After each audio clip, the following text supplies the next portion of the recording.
All right. Thom Matthews on the Fisch Bowl once again in person. Thank you for taking the time to swim in the bowl with me. My pleasure. I hope the temperature is just right. It's pretty warm. Awesome, awesome. We're here in person at Horror Round 2023. Yeah. Big Friday the 13th reunion thing going on here.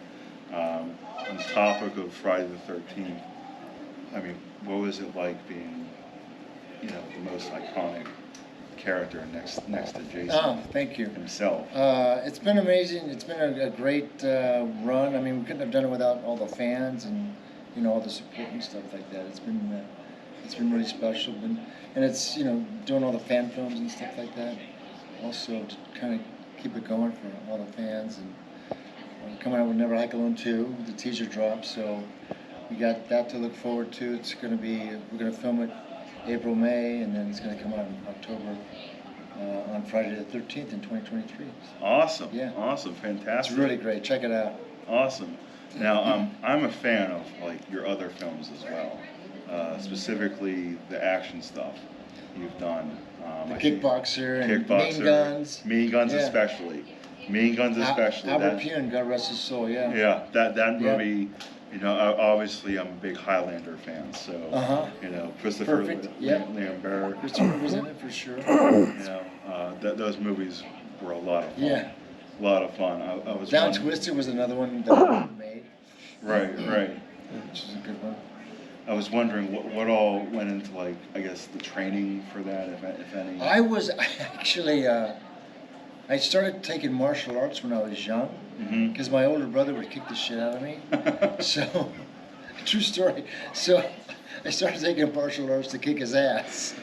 So that was my motive for taking martial arts, and it just it served me in my acting roles, and a couple of them, Kickboxer and Mean Guns, and a couple of others that I did. I've done 12 of his films, so it's been he's quite a talent.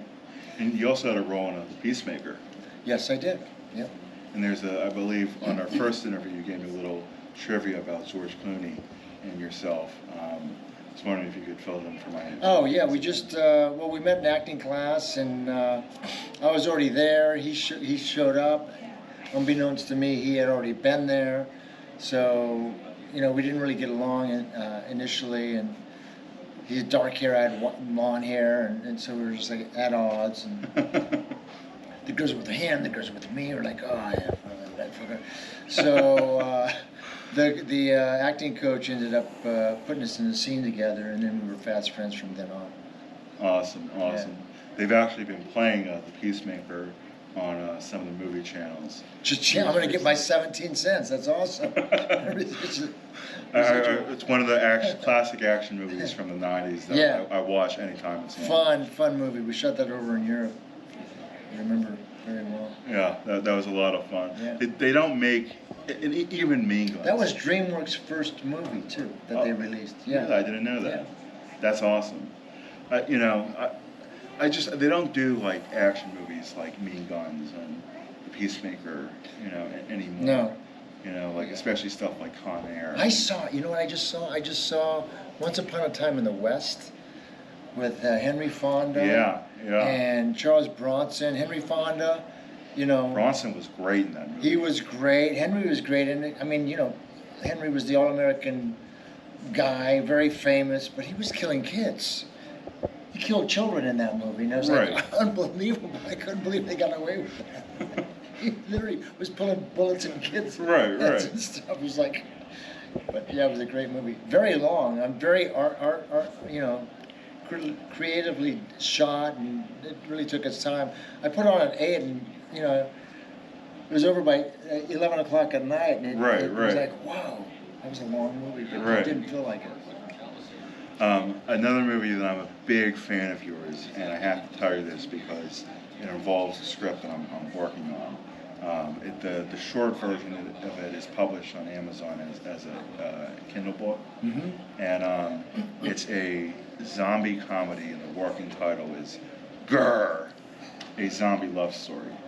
And basically, in the script, which I'm turning into a feature, it's combining all the zombie movie universes into one film.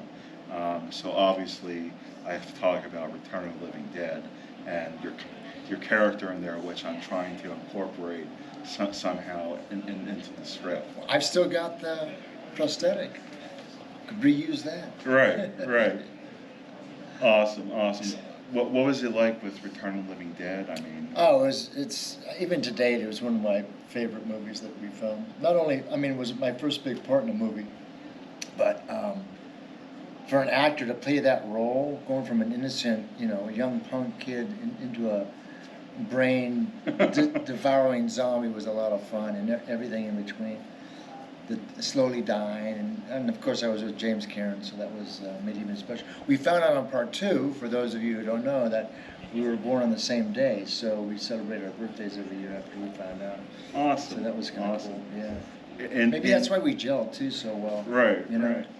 And in my my Gers script, I have a role for Alan Trutman, and his character is a homeless zombie, and he's holding a cardboard sign that says "We'll work for brains."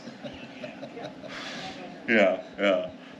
It's been doing really well in film festivals and everything. Oh, great! Like I said, it's published on Amazon as a, like a check it out. 25 pager. Kindle. Kindle. Yeah. Yeah. It's a fun read. Definitely not kid humor. I'll say that. Well, adult humor. Gotcha. But a lot of fun. But back to Thom Matthews here. In general, what are some of your favorite films? I'm more dramatic. I like The Godfather. 1 and 2 for sure. I like Zombieland a lot too, which was a lot of fun. The Thing, of course, was Classic. There's so many great movies, so much talented directors and actors in them. So, but my go-to, could watch it any time, it would be The Godfather.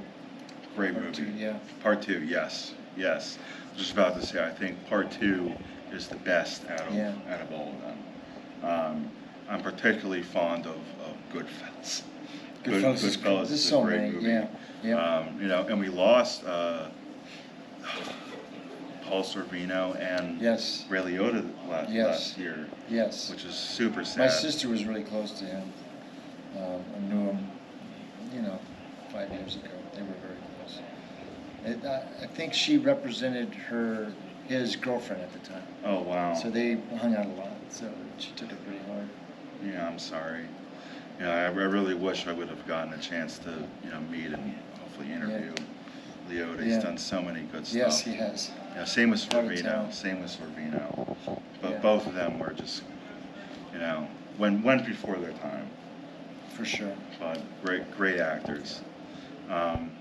My last question for you is, I guess last 2 questions is, what got you interested in film, and if you have any advice for up-and-coming actors that want to get involved. What got me involved, I was kind of out of high school, just kind of floundering, not knowing what I wanted to do.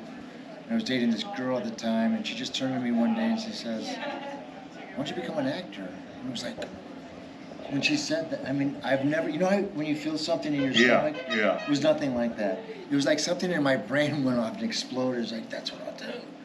It was a literal, physical sensation. It's like she took a needle and went pop and blew some kind of vessel in my brain or something. So then I slowly started to go to acting class. I didn't call myself an actor when I was in acting class, because for me, if you're not, in it and making money doing it, it doesn't give you credibility. So I didn't call myself an actor for a long time. Then I started doing a bunch of commercials. Was really lucky doing a bunch of commercials. And then my first film was The Woman in Red with Gene Wilder. He was directing. I was lucky enough to be cast opposite Charles Grodin. And then the next film was Return of the Living Dead. So awesome. And my advice is just keep plugging away if you're a young actor, and just don't give up. You've got to eat, and you've got to, pay rent and stuff, so take care of business first.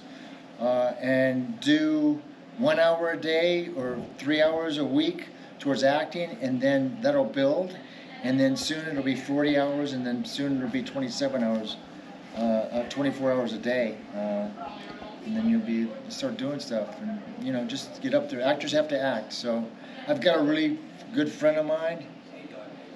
He's in New York. He's on a TV show right now, and he's doing this awful short movie. I call him the acting horror. And he said, "Yes, I'm going to get gonorrhea from this one, but actors have to act." So, and you know who he is, but so that's his. Just keep working. Awesome, Yeah. awesome. Well, one more thing, if we can take a dive in the pool. Awesome. Blah blah blah. Thank you so much. My pleasure. Good talking with you. You too. Thanks, everybody.